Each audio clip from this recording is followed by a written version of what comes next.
r/sex workers. Queen Brazioff says, reminder, if you've raised your prices, stick to it. They will pay it, they just want to test you. Included photo.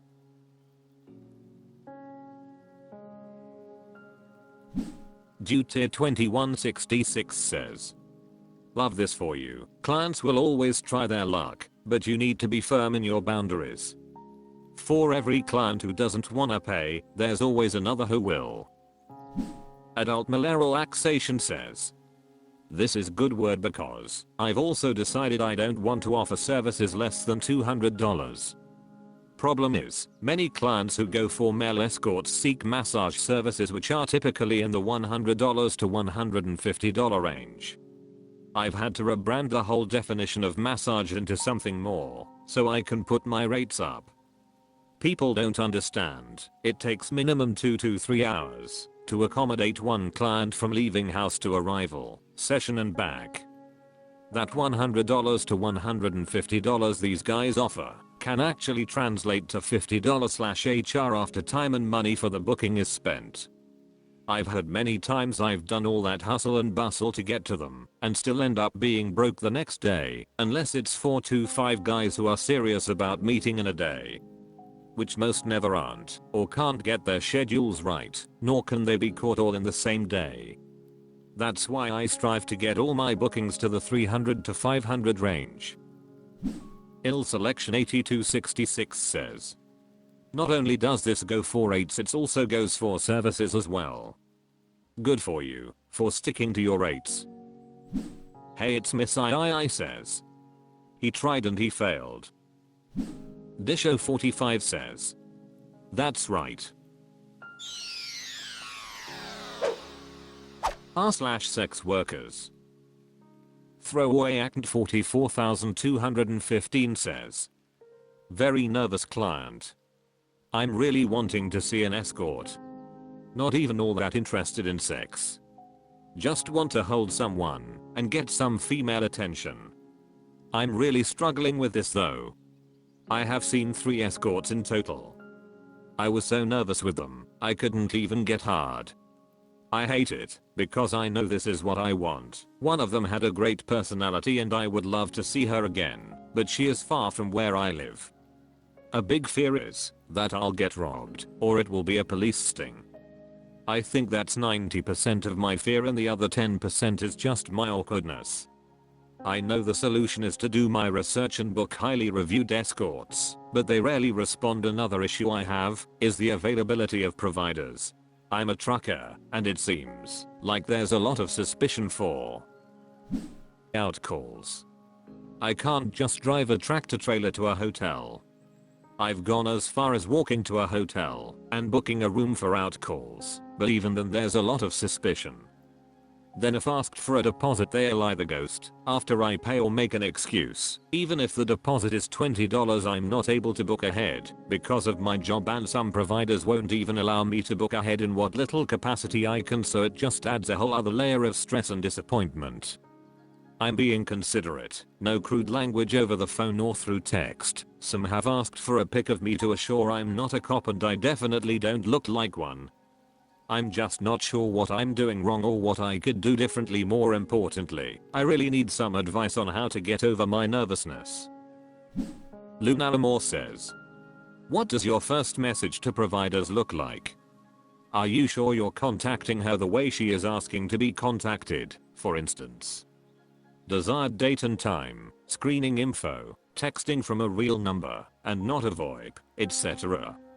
The solution is to do your research and find reputable providers. Doing this properly nearly eliminates any possibility of the worries you mentioned.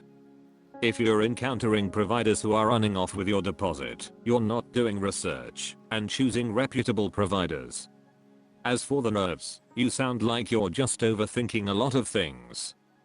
Try to remember that nervous/socially anxious men are a huge bulk of our client base.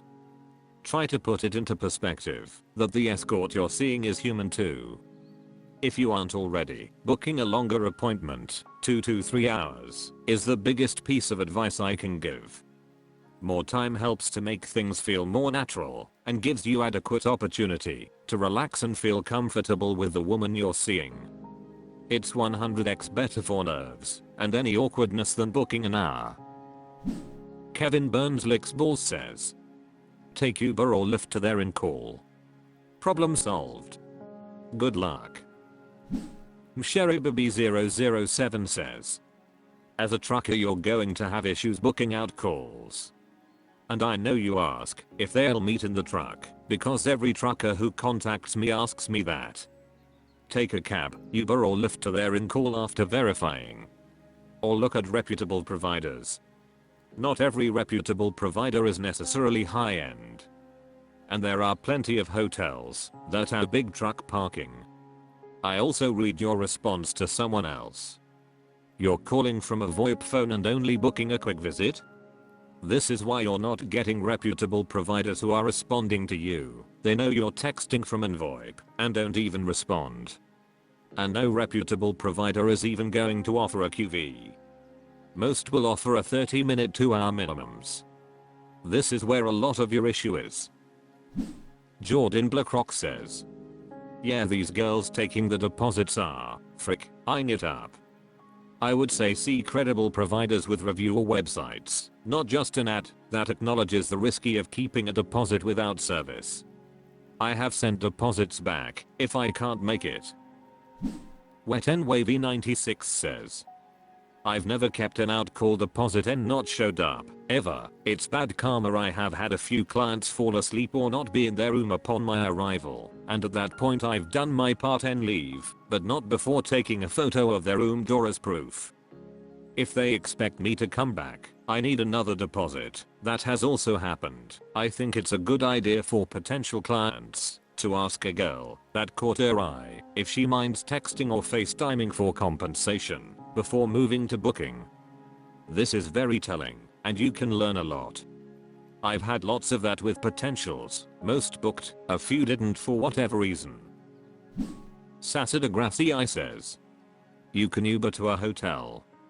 Reputable providers don't usually ghost or scam. Those are scammers. If you find that nobody is replying to you, I would reconsider how you are approaching them. We are motivated to work and make money, but not all money is good money, and I will prioritize the inquiries that are polite and straight to the point. If there's no booking information / just a greeting, I treat it as spam and don't respond. Some people say they can't book ahead because of their job, and I'm always a little perplexed at how they handle other appointments. Do you just never book a doctor or dentist appointment? To get over your nerves, I would book at least 90 minutes, if not 2 hours, and maybe even find someone who offers online or social dates and book one first to break the ice. That, and practice. The more you do this, the less monumental it will feel. r/SexWorkers. Responsible Clark 30 says, client is starting to disgust me.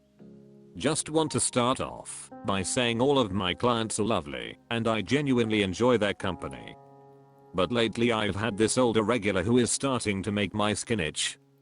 He seemed polite the first couple of times we met, but during our last session he kissed me on my lip without asking me, and I nearly gagged. I don't allow kissing. I feel so disgusted and disrespected that he would even pull that move on me. Clearly he saw I pulled back, and I told him it's not allowed. He then tells me that maybe one day I'll allow kissing. Not only that, but during our sessions he would say he loves me. And things along those lines. He would say stuff about us spending time together outside of this, doing the hobbies we have in common with each other together. I know it's a part of some men's fantasies, which is fine by me, as long as it doesn't translate to anything outside of sessions. And I'm very direct with my clients and all of them are well behaved, but this one IDK. With him it just feels uncomfortable. This man asked me out to dinner on our second sesh. I get that he's lonely, but it gives me the ick. He pays more than my rate and likes to see me multiple times a week. I'm considering dropping him because it might get. A horse says, I feel you. I had the exact same thing happen with a regular, and he's always like maybe one day we can. No, the hell we can't. Dark Rob 1 says, as a client myself, this is giving me so many red flags. I can open a red flag shop. One Dark Phoenix says, even if you did allow kissing, people like him are never satisfied. They'll always try to bend the rules and take. M37's F says, tell him to see other providers in addition to you. Sinsure Loveload 8 says, make your boundaries clear to him again, and then politely tell him it seems like he is looking for a girlfriend and perhaps he should start using the dating sites to find a relationship, as you're not available for that. You can even tell him that you're happy to see him and his money as a client again, but he absolutely must respect your boundaries. Post Democracy says, please drop him. He will feel bad for a few weeks/months and then start to attach to another person. The later you do this, the more you will have to do to push him away. Money is not worth your well-being. After a few weeks you will feel burnout. You will slowly cry inside every time you have to go for another time. Every time you will ask you, why are you doing this again and again? It will get worse every time, because you know he clearly has deeper feelings for you, and once a human has a desire he gets wild. LudizZ0904 says, I'm real strict on my rules, and I'll let them know that if they do not follow them then I would simply not see them. Be real strict with your clients or else they will try you, and if he's asking for dinner dates charge him for those too. Risiko says, escalating. Conference a Constant 72 says, charge him more for GFE. If he wants to pay you more to meet outside to do other things, tell him it's more money. Like $1,800 for a dinner date. Mammoth Living 2780 says, I'd milk him for as much as I could before dropping him. Wet N Wavy 96 says, girl, charge him more for GFE or he will pull punk moves like this. If you are completely and totally against it and he won't stop crossing boundaries, stop seeing him. Kevin Burns Licks Balls says, his behavior is unacceptable to you. Please decide what's more important. 1. Your mental health, or 2. Your bank account. I'm thinking it's #1. Sugaran Spizarxo says, make the money, don't let the money make you. I would just leave him alone altogether. Last thing you need is someone, especially a client, developing an obsession towards you. Clients come and go on. Blazy Ratik says, follow your intuition. If it isn't feeling right, put a stop to it.